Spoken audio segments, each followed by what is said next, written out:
Do you have an Okay. option Do to you put want it me in to turn the phone? 16:9? Is your mobile phone turned horizontally? Yes. Okay. Is it okay? Yeah, yes, I know. I just said it's kind of square. Well, I think we're just a few minutes before start, so it's probably not a good idea to start fiddling with settings. I don't have an immediate solution off the top of my head.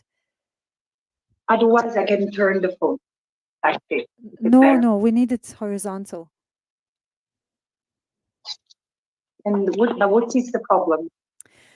That the framing is in proportion 4:3 and it's not 16:9. 16:9 is the standard video framing, but that's fine. It's okay.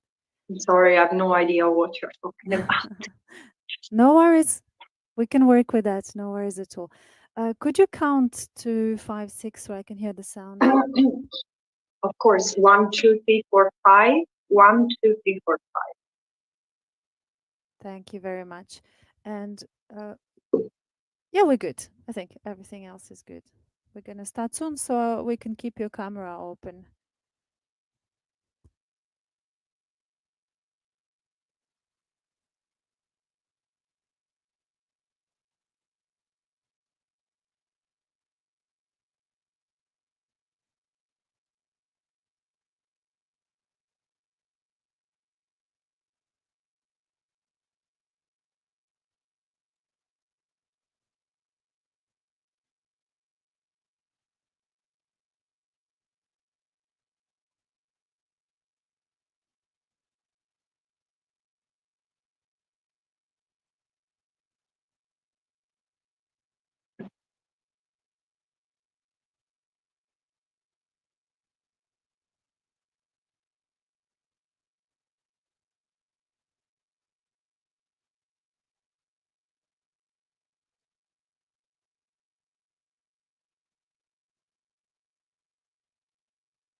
Good afternoon, everyone, and thank you for joining us at this press briefing.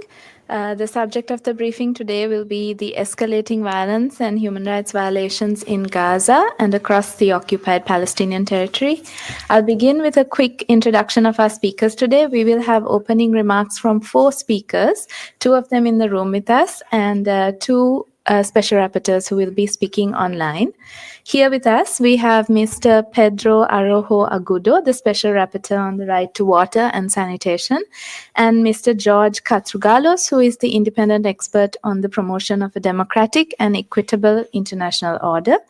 Online, we have Ms. Francesca Albanese, who is the Special Rapporteur on the Situation of Human Rights in the Palestinian territories occupied since 1967, and Dr. Tlaleng Mofokeng, who is the Special Rapporteur on the Right to Health. Each of the speakers will have brief opening remarks. We will begin with Ms. Albanese, Special Rapporteur. You have the floor.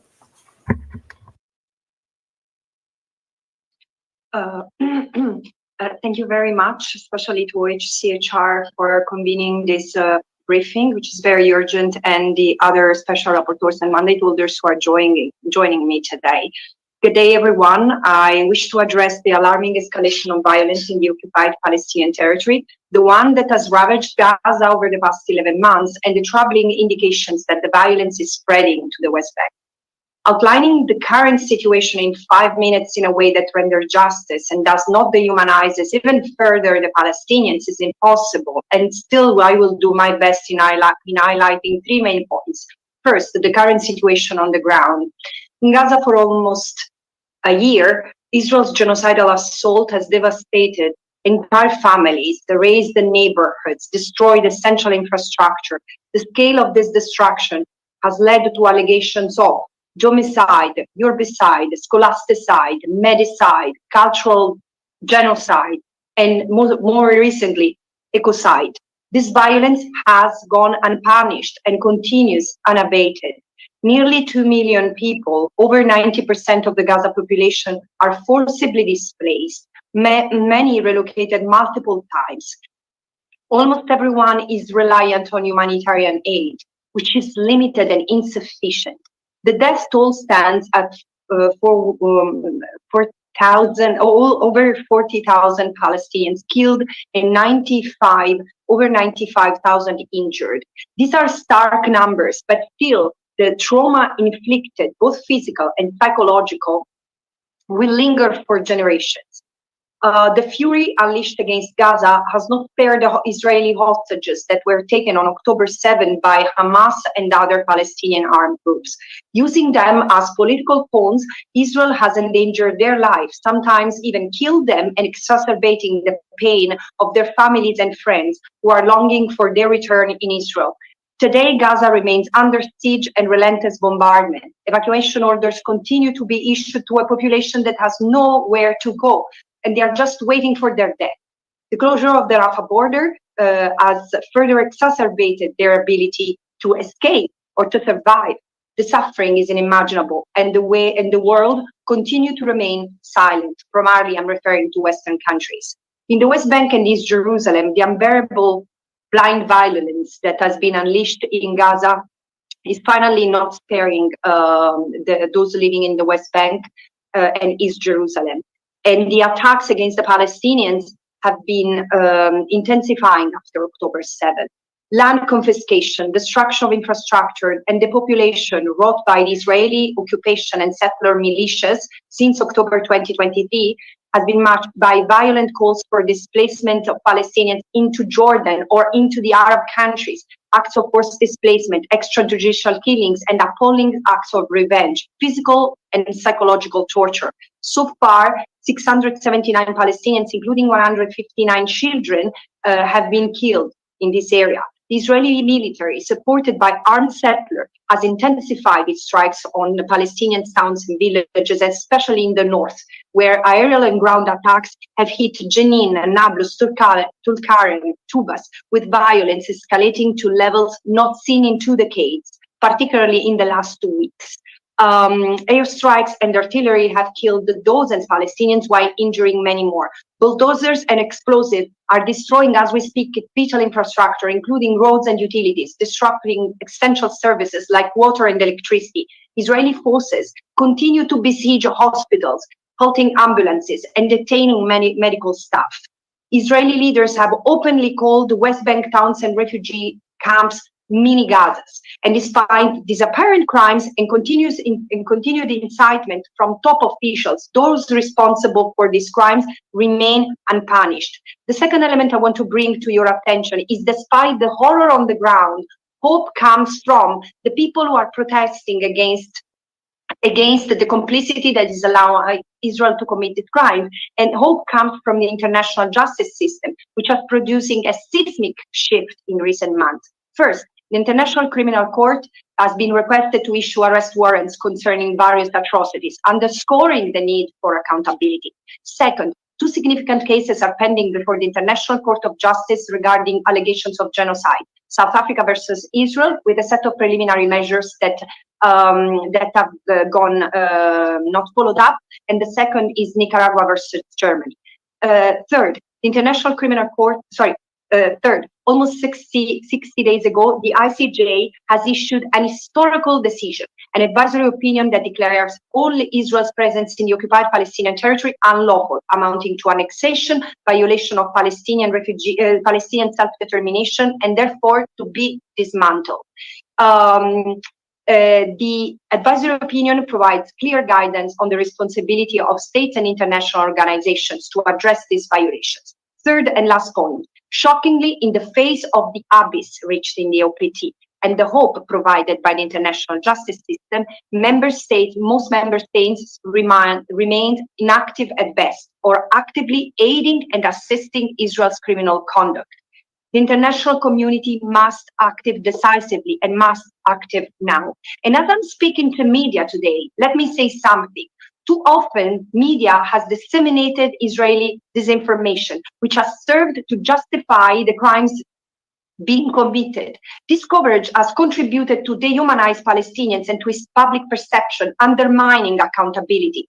As well, a Western citizen myself, I ask Western journalists among you, if you really resent and repent our past, if you really resent and repent what Western countries have done to millions during colonialism, including during Nazi fascism in Europe, stop dehumanizing the Palestinians. Please do your job. Present the facts, ask to enter all areas in the OPT, and do not perpetuate narratives that allowed for continued injustice. Thank you. Thank you, Ms. Albanese.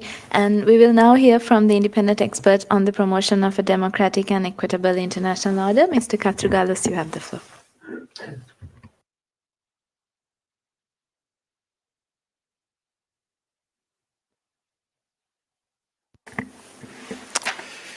It is clear now to everybody that there is an evolving tragedy in Palestine. However, this tragedy is not an issue just for the Palestinians. It is immediately related to the future of multilateralism and the United Nations system of rules. There is nowadays an obvious crisis of both of them. Double standards, silence before major international crimes like those committed in Gaza, official threats against international judges. Recently, the prosecutor of the International Criminal Court has said that he had heard from a senior figure that the court was not built for the West and its allies, but just for Africa and thugs like Putin. So I think that it is important for the future of a fair, just, democratic, equitable international order, not to adopt double standards regarding international crimes, but have a uniform position based on principles, values, the United Nations Charter. It is important the immediate recognition of the state of Palestine. It is of utter importance all states to exert pressure for an immediate stop, a ceasefire of the war in Gaza.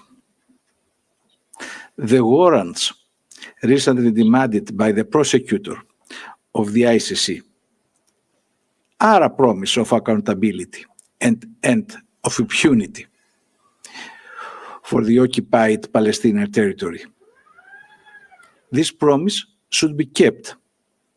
Any further delay would undermine the deterrent effect that accountability could create. It is really regrettable that European states have acted against these warrants. The International Court of Justice, which will determine the state responsibility of Israel, has already declared the occupation illegal. Its work is complementary to the work of the ICC for full justice in Palestine. Both courts must do their work without foreign interference and threats to demonstrate the promise of global justice and individual accountability for all victims of this war. Many thanks. Thank you. And we continue with the Special Rapporteur on Water. Mr. Agudo, you have the floor.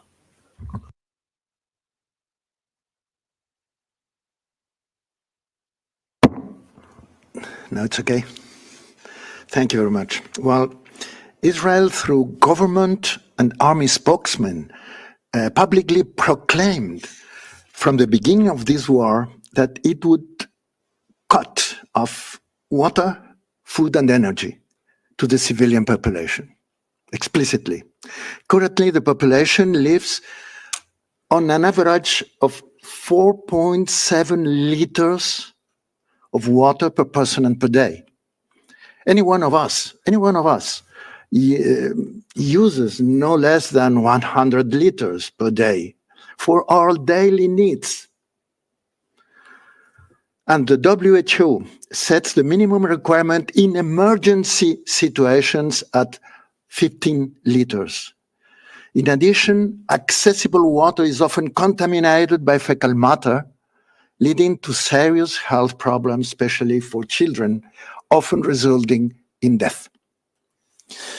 The only one natural source of fresh water is the coastal aquifer. The Strip is home to 2.3 million Palestinians, of whom, it is important, 1.7 million are refugees, forced by Israel to live there in refugee camps.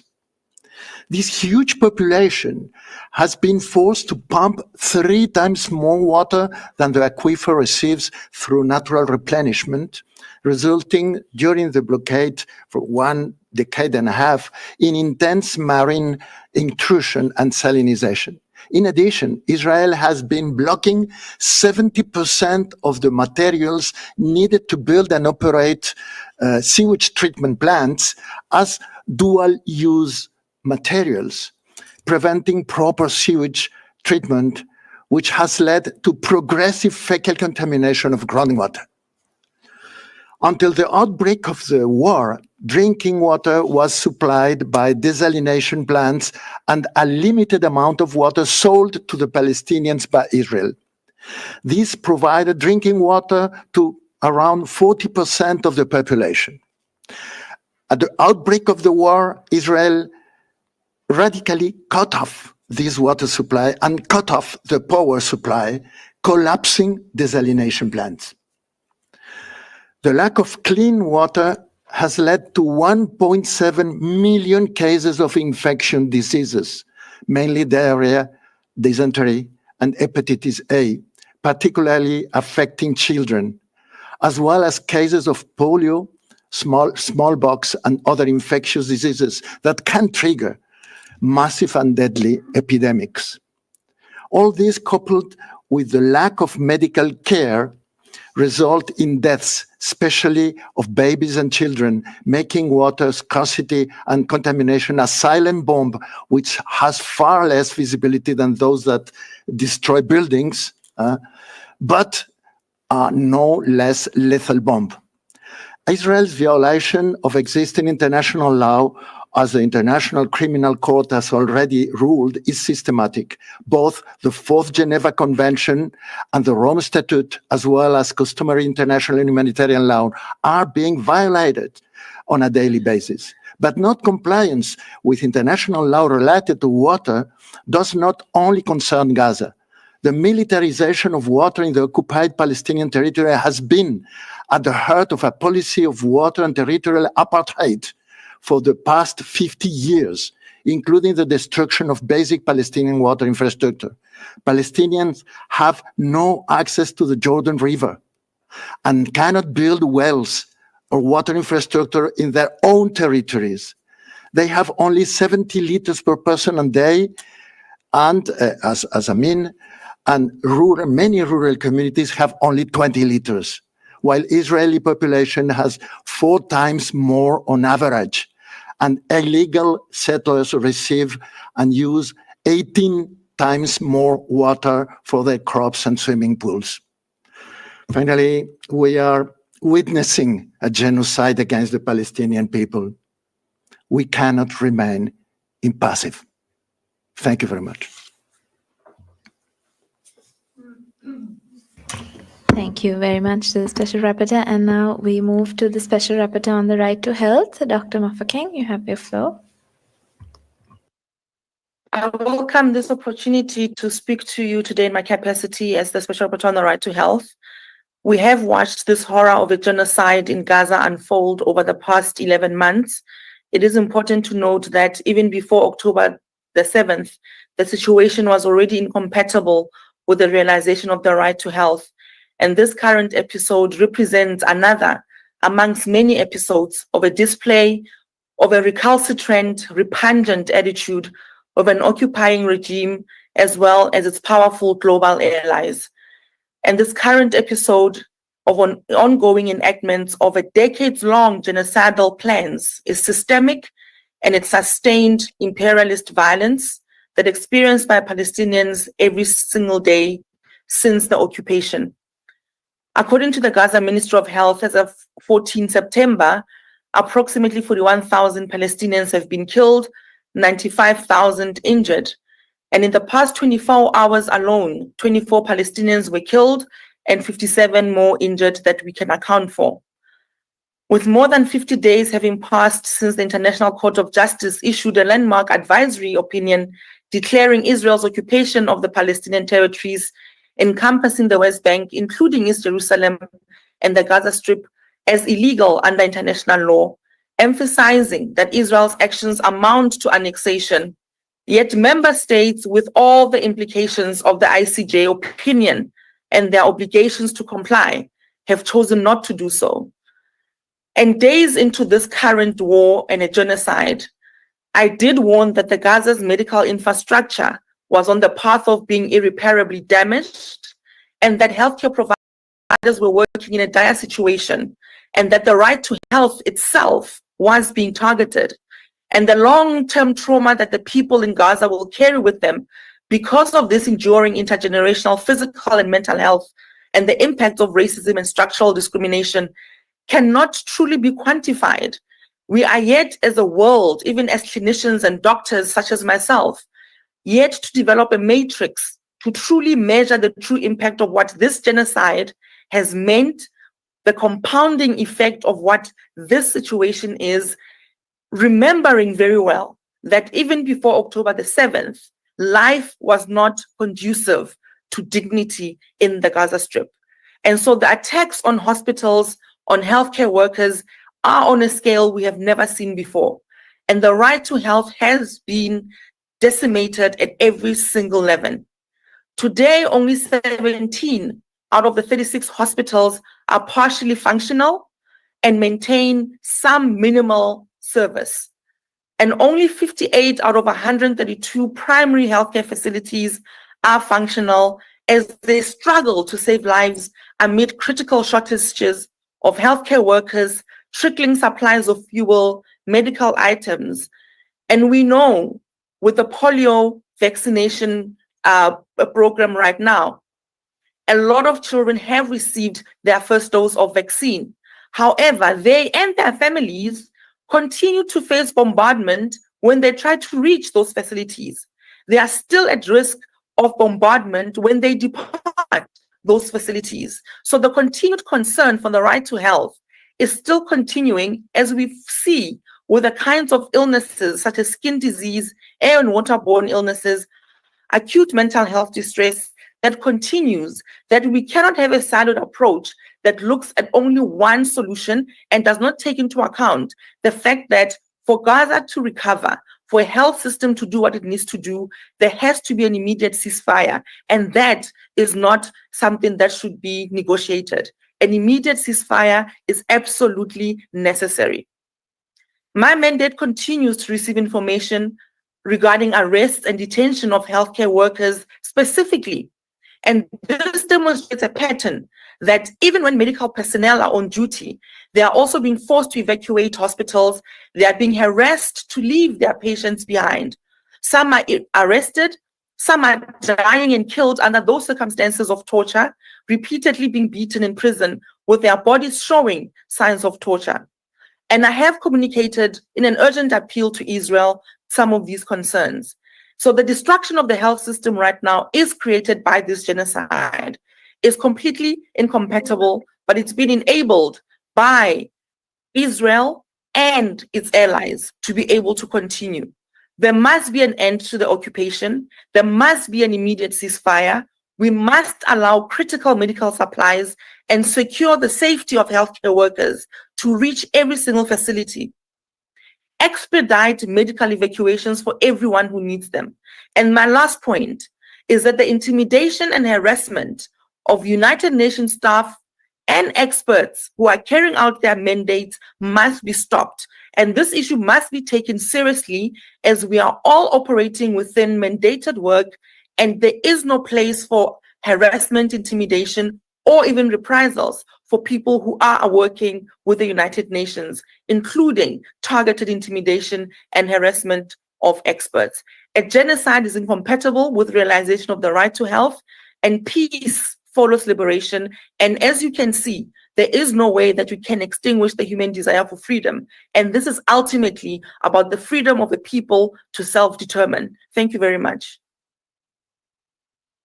Thank you, Special Rapporteur, and thank you to all the experts for sharing their statements today. We'll open for questions now, take some questions in the room first, and then move to those of you joining us online. If I could please ask you to state your name and organization when you ask. Yes, thank you. My name is Isabel Saco. I work for EFED Spanish News Agency. I have two questions. One of is for Mr. Arroyo. I would like to know if he considers that water is being used as a weapon of war in Gaza, concretely, and if you remember any other case or situation where water has been used in this way in a war. And for all the participants, if you could briefly say if you agree or not from the perspective of your own mandate, if there is genocide in Gaza or not. Thank you.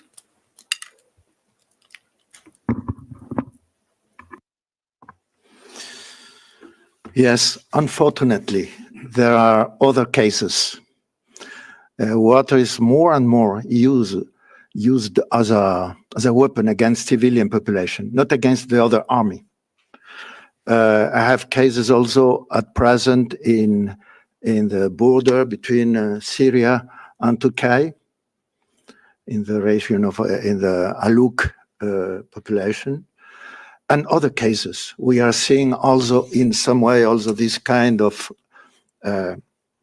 strategy in Ukraine also, but nothing comparable, similar to the case of not just Gaza, but Palestinian in general, occupied Palestinian, because it's something that is organized from 50 years ago, and now during the war in Gaza, it was explicit.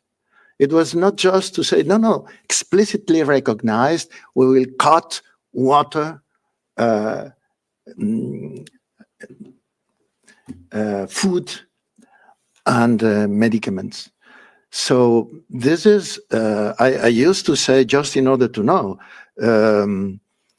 when international law qualifies the systematic blockade of food, normally we talk more on food, it's okay, as a crime against humanity in the category of extermination. This is the Rome Statute. Water, I remember to you that water is the main food we need, human beings, and it is irreplaceable. But at the same time, if drinkability is not guaranteed, it becomes the most terrible vector of disease and death that exists in the world. So in this case, this is clearly employed as a weapon in Gaza against Palestinian civil population.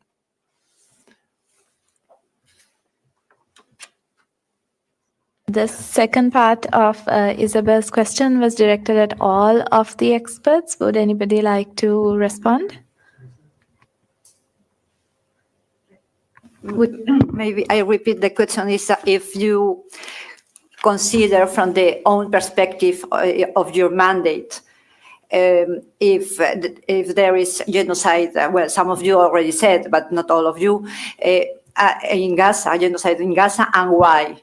If you can just make a statement on this. Thank you. John? Yes, thank you for the question. I think that genocidal intent has been proven from the beginning already at the hearing of South Africa's application. We had a lot of statements by Israeli officials stating, many of them, that Palestinians are animals that cannot be treated according to the international rules of conducting the war. And since then, the situation has gotten much, much more worse, as already Mrs. Albanese statements have been analyzing. So I think that there is not any more a question about that.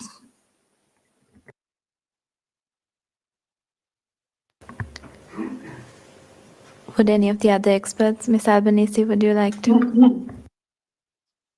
May I? Yes, please go ahead. Yes, I was, as I was listening to my distinguished colleagues, I said how nice it is to speak a common language, because, I mean, there are many special rapporteurs who have signed statements denouncing since mid-October the risk of genocide, serious risk of genocide, and as November, an unfolding genocide ongoing. Our colleague, the special rapporteur on the right to food, has published an astonishing report on how food sovereignty has been attacked, leading to starvation being a tool of war. But let me go back to the question that was asked concerning water. I agree, of course, with my colleague, the special rapporteur on the right to water, concerning water being used as a tool of war. But here the context is not that of a conflict. And please, media and journalists, we need to get the framing right.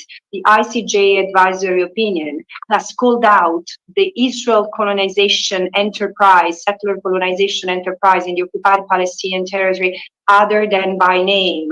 Therefore, you have to keep in mind that water, including in the West Bank and East Jerusalem, was already being used not just as a tool of war, as a tool to encourage, to push people into forced displacement, because the per capita water distribution was 80% of the total water basins that have been encircled by the wall and by settlements for the settlers who shouldn't be, the Israeli settlers who shouldn't be there in the first place, and 20% for the Palestinians. So we are talking of 300 liters per capita per Israeli settlers, and 70 liters per person on average to the Palestinians. So this is the context, and we shouldn't miss the forest for the trees. Israel has put forward a settler colonial enterprise in what remains of historical Palestine, and it is to be stopped now.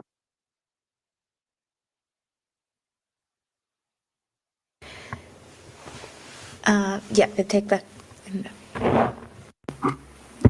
Thank you very much, Musa Asi, Al Mayadeen TV. First of all, can please you send us your notice. It's very important for our work.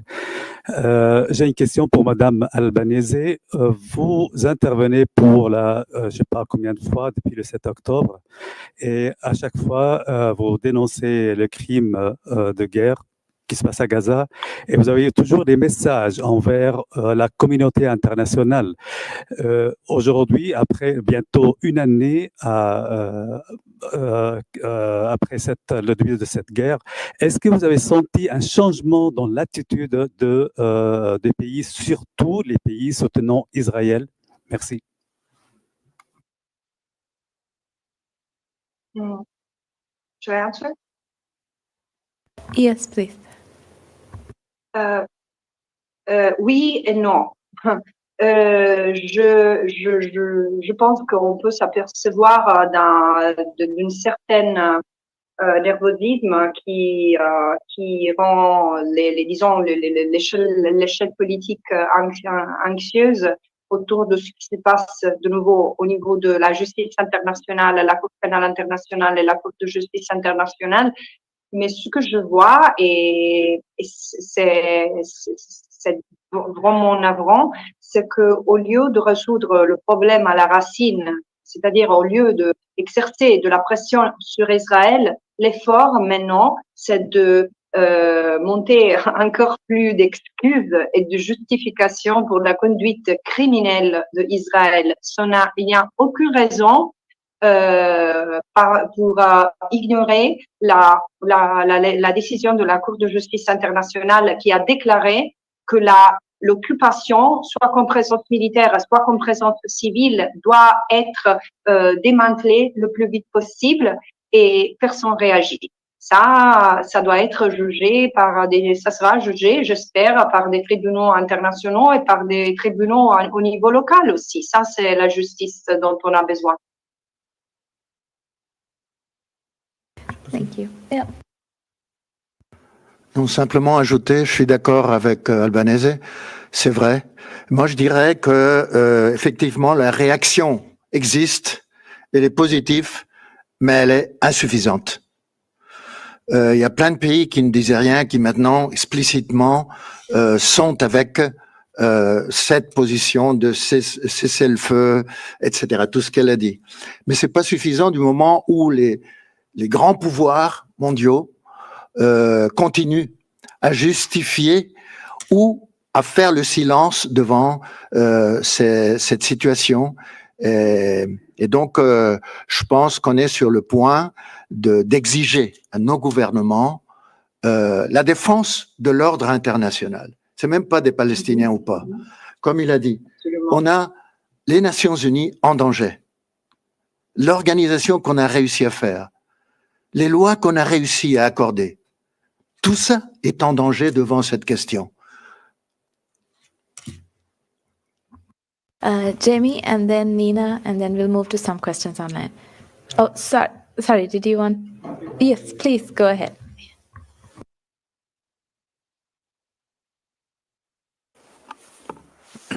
Thank you.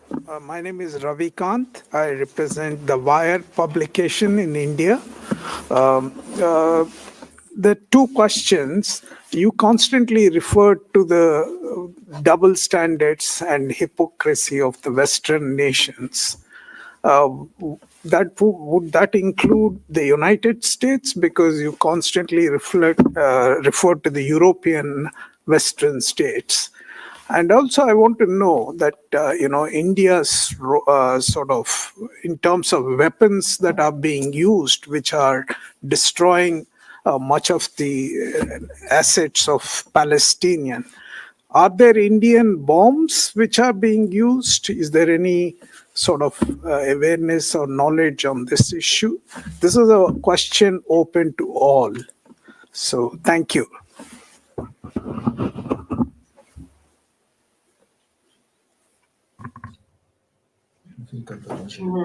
Ms. Albanese, will you take that question?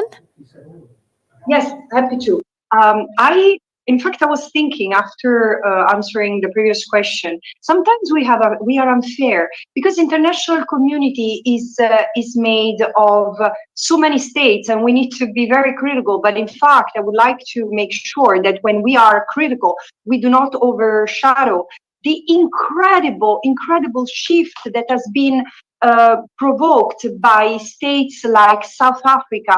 And now, I mean, from South Africa to Chile, there has been a reaction from the global South. And I want to acknowledge the states and thank the states to save what remains to be saved of the international law-based system. When we talk of hypocrisy and double standards, I don't think that this is a prerogative of the Western countries only, though. There are countries in the Arab region and other countries in the global South who have proven to be strong allies of Israel at the expense of life and dignity of the Palestinians, but let me say, of the future of the Israelis as well, because a society which is traversed by a genocidal force has very little to be happy and to live safe. Very little to be happy about or to feel safe with. And concerning Indian weapons, no, I'm personally not aware about it, but this is, the involvement of the military and security sectors in the crimes that are committed in the context of Israel's settler colonial occupation of what remains of Palestine is something I intend to investigate as soon as possible. In fact, it was my plan to do that last year, and then the genocide happened, and this was postponed. But thank you for your input. Go ahead, George. I fully agree with what Ms. Albanese has said. Just because there was a direct question regarding United States, I must say that, of course, United States have not showed any kind of leadership in order to stop what's happening, the great tragedy in Gaza. Instead, they have invited, as you know, for the fourth time, Israeli Prime Minister Mr. Netanyahu in a very celebrating speech in the capital. And the little that it has been done regarding sending arms to Israel has not changed the situation. But practically it was, in my eyes, at least a PR relationship. So I really expect in this issue to be one of the issues of the debate towards the presidential elections, exactly because I said in my introductory remarks, I do not consider that an isolated issue, an isolated fact. As also my colleague Pedro Arrojo has said, it is a kind of test regarding the survival of the international system of based order. And finally, just as a little remark, there is a lot of hypocrisy at the level of states, not just at the states that we have already named, but one should not also ignore the rising wave of solidarity that it is present now throughout the world, both in our European countries, both in the United States, and of course in the global South. I think that this solidarity of the peoples is one of the main ways to have a different future than the dystopian that now is evolving before our eyes. Thank you. Jamie from the Associated Press.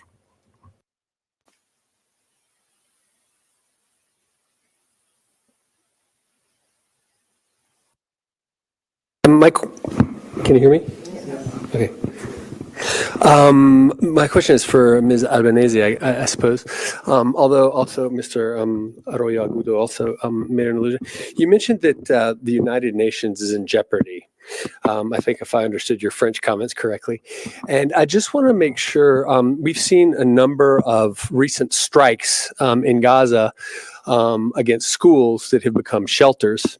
And Israel, of course, says that those strikes are aimed at militants. So my question is the United Nations able to keep militants out of such shelters or somehow ensure that these shelters are devoid of any militants? And if not the United Nations, then who? Who should be doing that? Thanks. Ms. Albanese, please go ahead. Yes. I would like to answer in two parts. So first, is the UN in jeopardy? Yes, it is. And as the historian Ras Sigalu, I keep on quoting, says, the fact that Israel was born as a state of exception to international law and to the rules set by the post-World War II order has not helped. In fact, I do believe that Israel has been a constant violator of international law, including USCOGEN's norms that admit no derogation, like the prohibition of apartheid and racial segregation, and the prohibition of, and the duty to respect the right of self-determination of the Palestinians. But of course, the list is long because Israel has committed war crimes and potentially crimes against humanity, against the Palestinian people far before and for decades before the 7th of October. So yes, I mean, this is a bonus in the UN system. I'm not saying that there are no other violators of international law and UN resolution, but surely Israel has a systemic pattern, and the impunity that has been granted has enabled its hubris in standing against every and any UN norm, international law provision, including the ICJ, 2 ICJ advisory opinions and 3 sets of ICJ provisional measures to prevent genocide.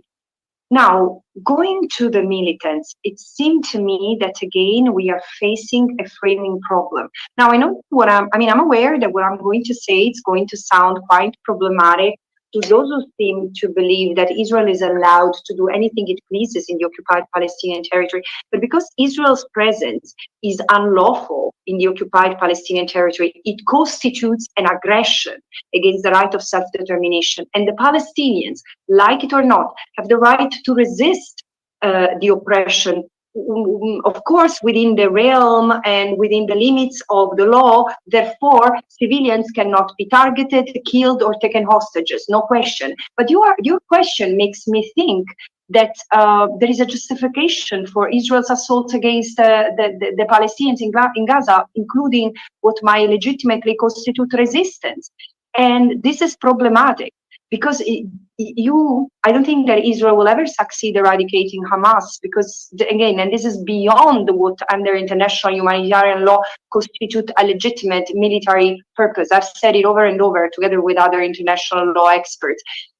But again, you cannot eradicate the legitimate expectations of people to have freedom and dignity, because this is what is at stake here. And rest assured that the Palestinians will continue to resist, like any people who has been under colonial rule, and the history is replenished of experiences of people breaking the yoke of colonization after enduring years of subjugation and repression. Palestinians are not an exception. Thank you. Nina, did you have a question? Yes, thank you, Nina Larson, AFP. I wanted to follow up on the question about the UN being in danger. Israel, as you've said, has had a fairly contentious relationship with the UN since for years and years, but it's obviously reached a low point now. I mean, how do you see that impacting the UN's work in general, impacting your own work, and also sort of the fact of ignoring rulings, is that having an impact on other countries, do you think, and their relationship to the UN? Thank you. Which of the experts would like to take that question? Would it be? I don't know. When I'm very, very close to us, escalators doesn't work. Tomorrow I have a side event here and I have no translation.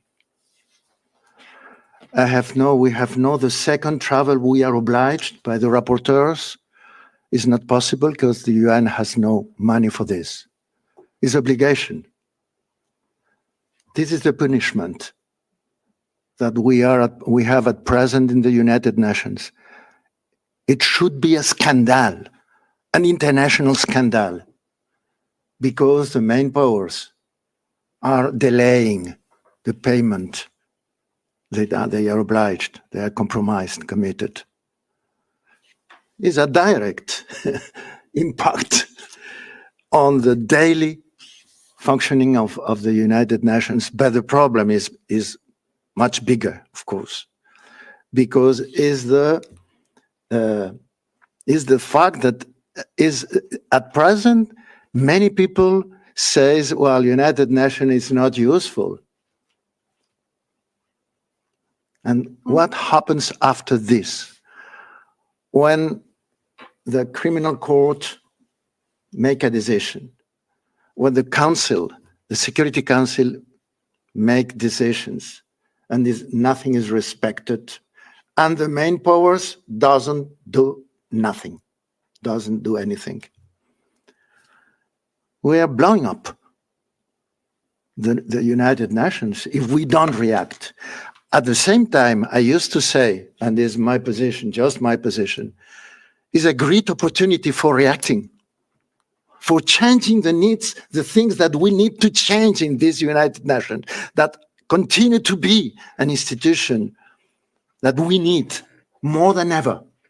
So perhaps this situation, this critical situation, is the opportunity for thinking what to do in front of this.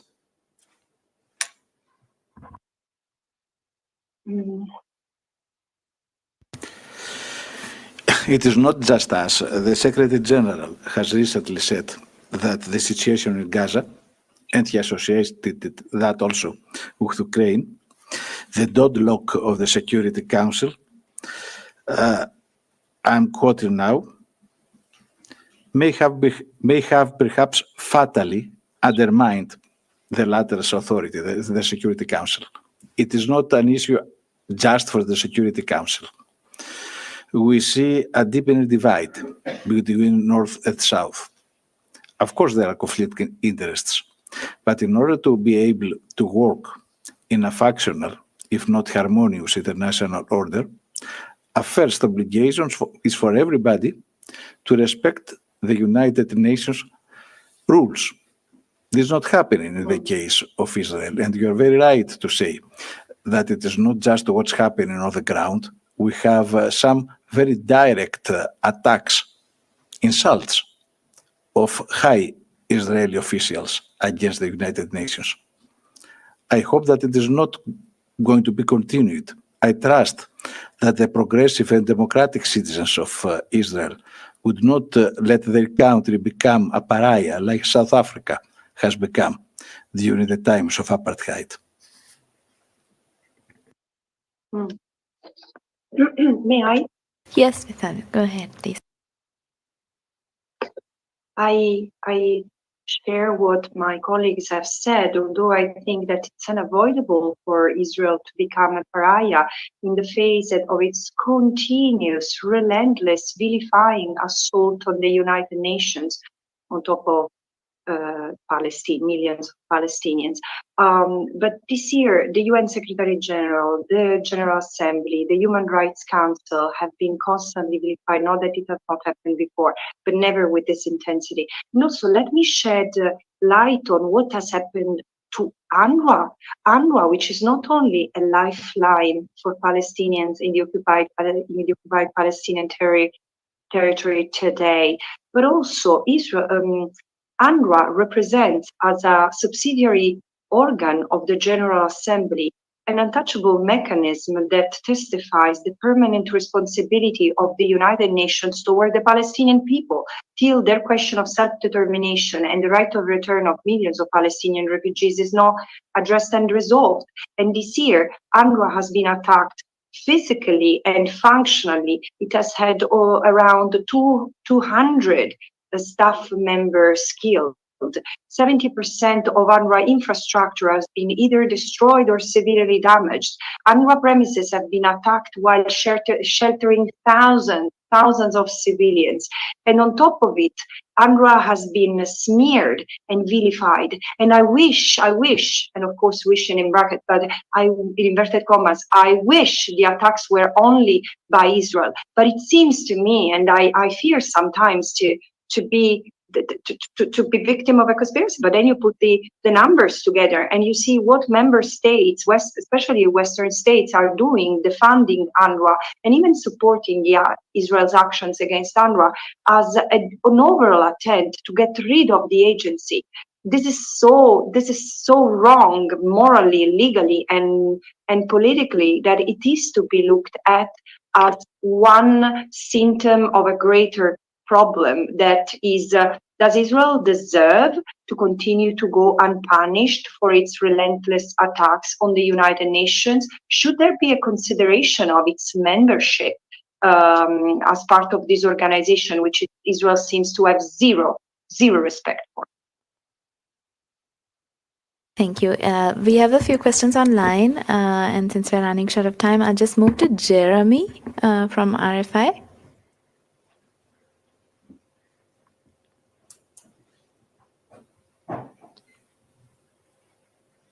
Yes, can you hear me now? Yes, can you hear me? Yes, we can hear you. Yeah, thank you. J'ai deux questions, je vais les poser en français.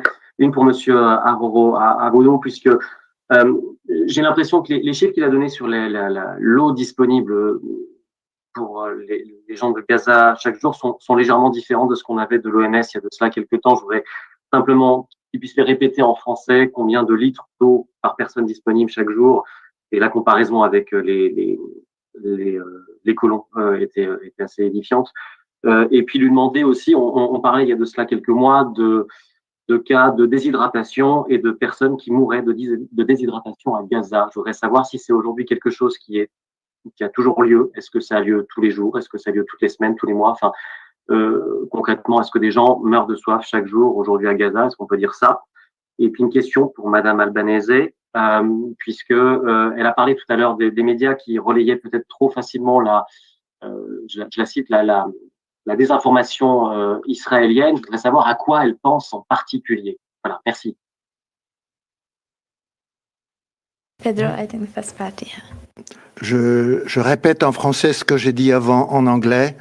Bon, ce que les données qui arrivent, c'est que à présent, après couper la provision directe d'eau, qui était très limitée, elle était vendue par l'Israël à travers de Mekorot, qui est la compagnie publique qui dépend de l'armée finalement, c'est tout militarisé.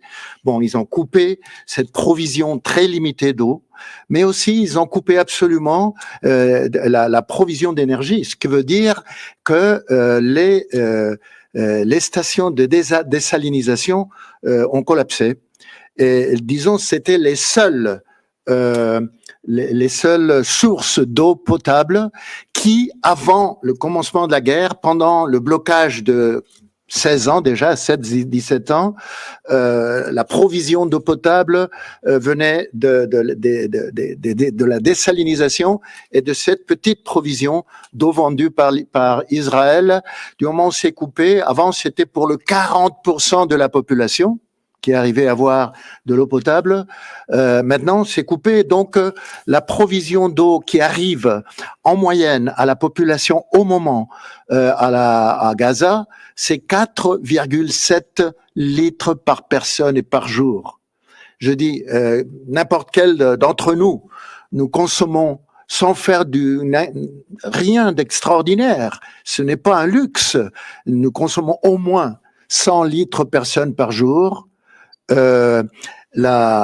L'Organisation mondiale de la santé demande, comme dans la situation extrême, ils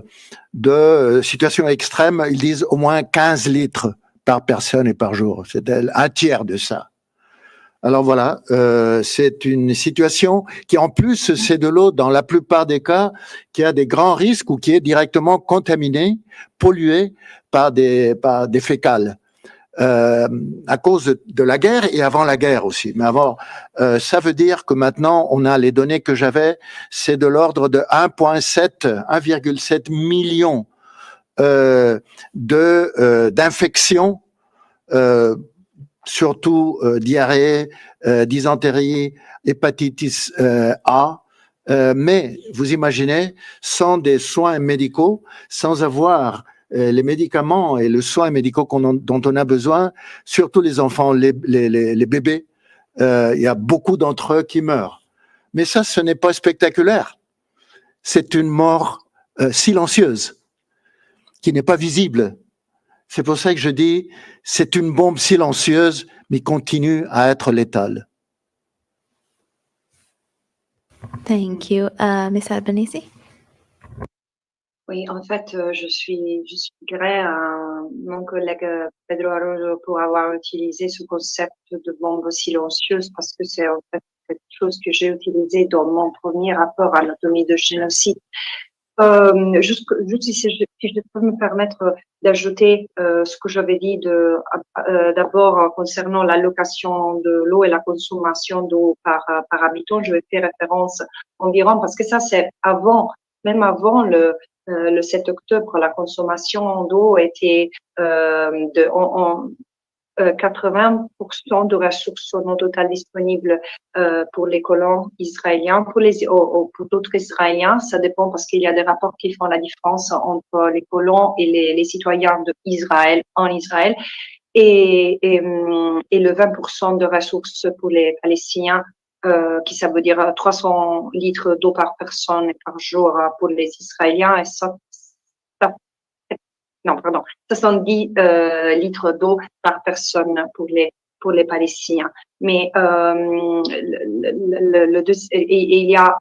il y a vraiment autant de littérature sur ce sujet par B'Tselem, par UNICEF, le WHO, Oxfam International, Human Rights Watch, c'est tout documenté.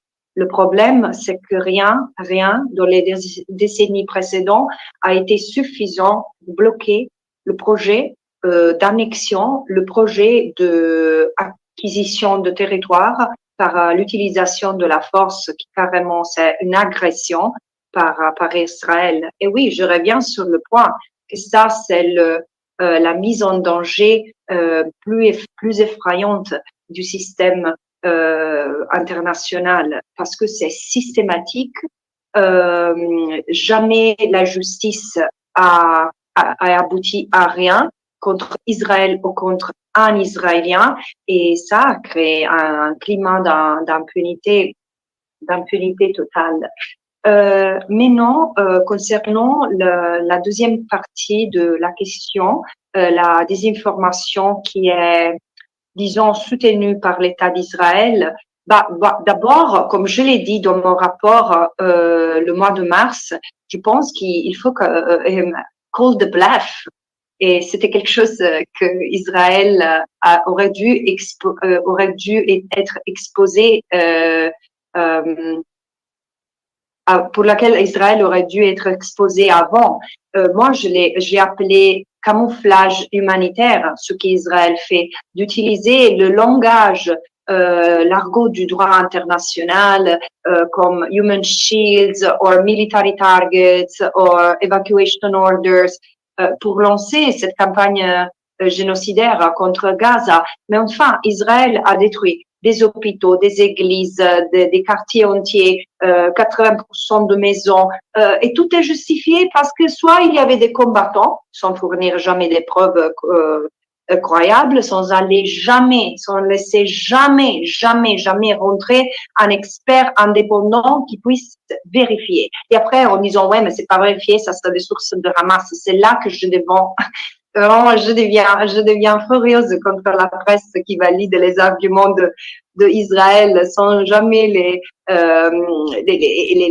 tester. Mais il y a une ligne rouge qui ne permettra jamais de justifier ce qu'Israël a fait. Et c'est disons, la utilisation de la famine, de la malnutrition et la sous-alimentation et la déshumanisation qui a fait des Palestiniens. Parce qu'il n'y a aucune aucune justification selon le droit international, même le droit international de conflit, qui permet d'affamer une population. Et ça, en soi-même, est preuve d'intention, intent, genocidal intent, d'intention génocidaire. Et après, le deuxième niveau, c'est que Israël, on nous dit, et surtout des Israéliens qui sont engagés contre l'occupation, l'apartheid et la violence déclenchée aujourd'hui contre Gaza, qui nous disent, bon, les Israéliens ne savent pas assez parce que Israël ne permet pas l'information. Moi, je dis que ça, c'est possible dans un monde comme celui-là d'aujourd'hui où tout le monde est connecté et tout est accessible, même aux Israéliens. Je pense que la responsabilité principale de Israël, c'est d'avoir nié la vérité à ses citoyens, que les Palestiniens sont des êtres humains qui n'ont pas le seul désir, comme seul désir de la vie, cela de tuer les Israéliens, parce que c'est ça la narration qui a dominé pendant des décennies, disons même la culture de la société Israël. Mais et pendant les derniers mois, c'est clair que de l'information qui était passée venait pas forcément censurée, mais simplement n'était pas passée aux citoyens et aux citoyennes israéliennes concernant les otages, concernant les conditions de vie à Gaza. Arrive encore aujourd'hui continue à nier qu'il n'y a pas de crise d'aide humanitaire à Gaza, même si on n'arrive même plus à compter les attaques qui ont eu lieu à Gaza contre les humanitarian convoys, food convoys et centres de distribution. Thank you. We have 2 more questions. Emma from Reuters online. Thanks for squeezing me in. Ms. Albanese, I wanted to follow up on your remarks about most states remaining inactive at best or assisting Israel's criminal conduct. In this context, could you comment on Britain's decision to suspend some arms sales to Israel? Would you applaud them for taking some sort of step in that direction, or is there really little point if some arms are still going through to Israel? And maybe for Mr. Katrougalos, who spoke about US policy, I'm wondering if you're hopeful for a shift now that Kamala Harris is the favorite to be the next American president. Do you see a chance of a weakening of that aid for Israel? Thank you.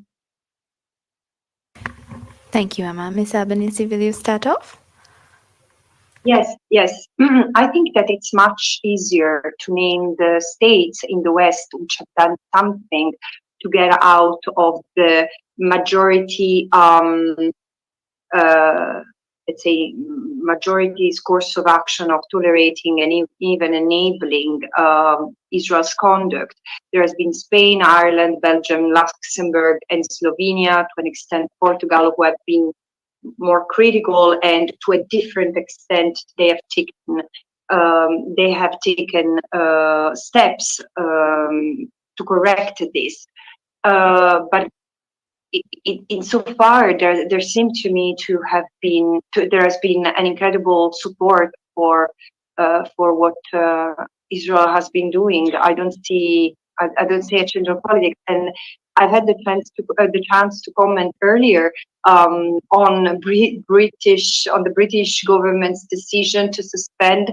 Correct me if I'm wrong, but what I know has happened is that Britain suspended 10%, 30 of the 300 licenses it has for arm transfers with Israel. So numerically, it has definitely not done enough. It has done 10% of its job to comply with non-derogable principles of international law, with the provisional measures of the International Court of Justice. And again, what is most shocking is that countries like Britain continue to have a very hostile attitude toward justice and accountability. We shall not forget, yes, it was the previous government, but the previous UK government, who triggered the reconsideration of the ICC jurisdiction over Palestine. This will go down in history as one incredible attempt to hamper justice and to obstruct accountability. Of course, you might argue that eventually the UK withdrew this action, so it didn't make any submission to the ICC. But this was not sufficient because it had meanwhile opened the cauldron to many other states to challenge that jurisdiction and therefore to delay justice. So had it been a real retraction, the UK should have made a submission to the ICC, encourage it to spearhead justice. And this is not what it has done. Instead, it continues to crack down on freedom of expression and freedom of association in solidarity with the Palestinians and with the Israelis who stand in support of the Palestinians. But I really trust the British people who seem to continue to stand in solidarity even in the face of this crackdown. Thank you, and to George. Thank you for the question. I don't want to directly get involved in elections in any country, and especially the United States, although it is not a secret. It is very known that we had involvement in these elections by pro-Israeli groups, mostly AIPAC, which tried to use huge amounts of money so not to have progressive members of the Congress re-elected. What I expressed, exactly because, as I'm also mentioning in my report, is a hope for overcoming this divide between North and South by respecting the United Nations Charter and the rules of the United Nations, is that the United States should reconsider. I understand, of course, geopolitics. I'm not naive. But I think that their stance regarding Gaza is going to be, let's say, viewed by many in the global south. And this struggle for the minds and the hearts of the peoples in the south is going to be one of the most important bets in the multipolar world in the years to come. Thank you very much. We have one more question from Yuri online. Yes, thank you for taking my question and thank you for this press conference. This is maybe a follow-up on what was just said by the Special Rapporteur George Katrougalos, and this is also a question about that. According to data from the UNOHCHR, about 12,000 civilians were killed in Ukraine in 2.5 years of conflict, including now 9,000 in the territories controlled by Ukraine. At the same time, at least 41,000 civilians were killed by the Israeli army in Gaza in less than a year, in 11 months. However, the Western states, which have imposed unprecedented sanctions against Russia for the violation of international law and UN Charter, do not impose any sanctions against Israel, and even more, they are delivering weapons, they are publicly supporting the operation in Gaza.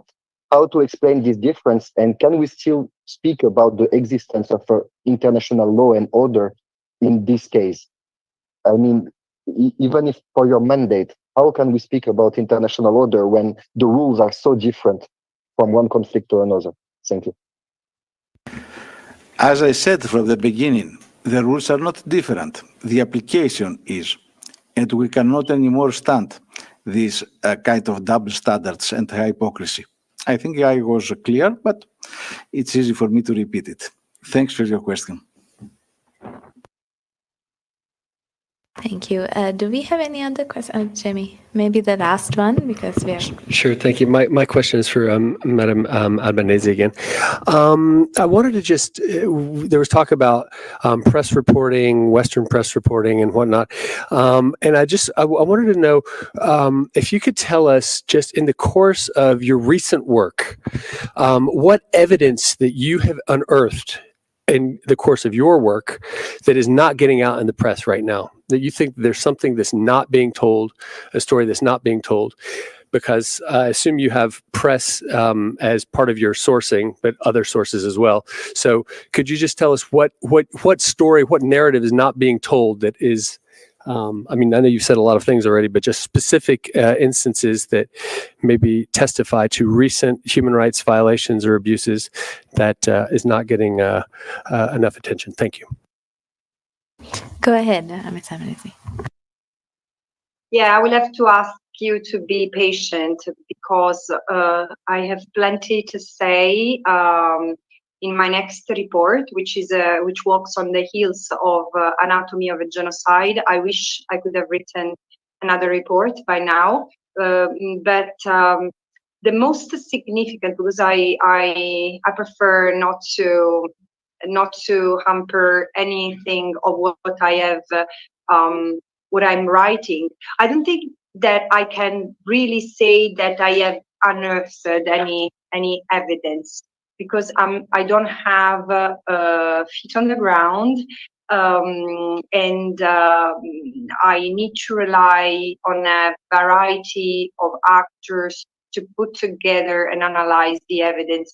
But what I think my added value is as a special rapporteur on the occupied Palestinian territory is really to offer a bird's-eye picture of the reality on the ground, including in a historical context, in a historical fashion, so as to help people like you, other journalists, and all the more governments with decision-making power, not to miss the forest for the trees.